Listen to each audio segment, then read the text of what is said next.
السلام عليكم، تحية طيبة جميع متابعينا الكرام في كل مكان. مرحبا بكم معنا في فيديو جديد. هذا الفيديو كنتواجدوا الان دوار ولاد الزين، واحد الصدقة موسمية اللي كيديروها كل سنة. خويا منصف، كيجاتك الاجواء هنا في دوار ولاد الزين جامعة سيدي العابد؟ خويا جلال، تحياتي ليك، تحية السكينة ديال ولاد الزين هنا في سيدي العابد.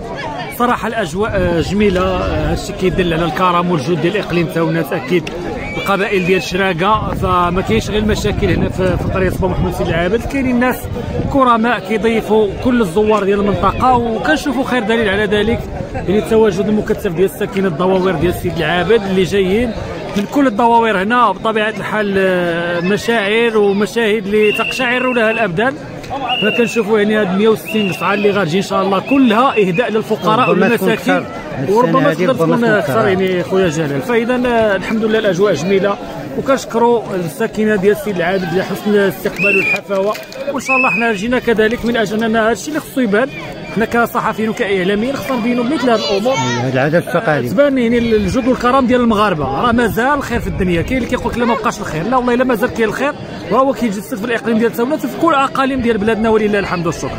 فالف مرحبا بنا معكم هنا خويا جلال، تحياتي خويا منصف. مرحبا، الله يحفظك. اعزائي المشاهدين، كما كتشاهدوا الان الناس بداو يجيبوا يعني القصع ديال الطعام، بداو كيتستفوا. انتم كما كتلاحظوا اجواء جميله وجميله جدا. ما احوجنا الى هذه العادات والتقاليد. انتم كما كتشوفوا الاخوان الان كيستفوا القصع ديال الطعام، كيجيبوهم في الطوموبيلات. ومعنا احد الضيوف صديق فريد مكوار. السلام عليكم، تحياتي لكم وتحيه سي جلال اللي كينقلنا بعض الاحداث اللي كتوقع هنا بهذا سيدي العابد، القريه، مجموعه ديال سميتو. الله عليك ما شاء الله عليك سي جلال. اول مره كنحضر لهذا الموسم هذا، ماشي موسم كيتسمى بصدقه، يمكن على ما اظن انا عندكم هنايا. هذه الاجواء رائعه جدا، واللي عجبني انا اكثر هاد الناس فقط، هذا الشيء اللي كيدار هذه المنطقه هذه فقط تبرعات ديال الناس ديال الساكنه. ما كتجيبش شي تبرعات شي هدايا مع شي جهه مسؤوله او هذه او احزاب سياسيه. فقط هذو الناس مساكن كيديروها كل سنه.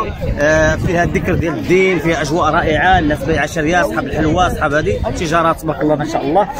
ونتمنى تعمم هذا الطقوس لاولادنا. ماشي ما كنقولش انا داك ديال السادات ولا انا من هالمنبر كنقول بحال هذه الاجواء هذه خاصها تشجيع ويبقاو محافظين عليها، خصوصا الاطفال اللي طالعين يبقاو نفس الوتيره اللي كانوا غاديين بها الاجداد ديالنا. طقوس رائعه جدا، انا اول مره كنحضر هذه الطقوس هذه ما شاء الله تبارك الله عليهم. قلت لكم الحاجه اللي كتعجبني زوينه في هاد الناس هما التبرعات ديالهم ديال الناس فقط.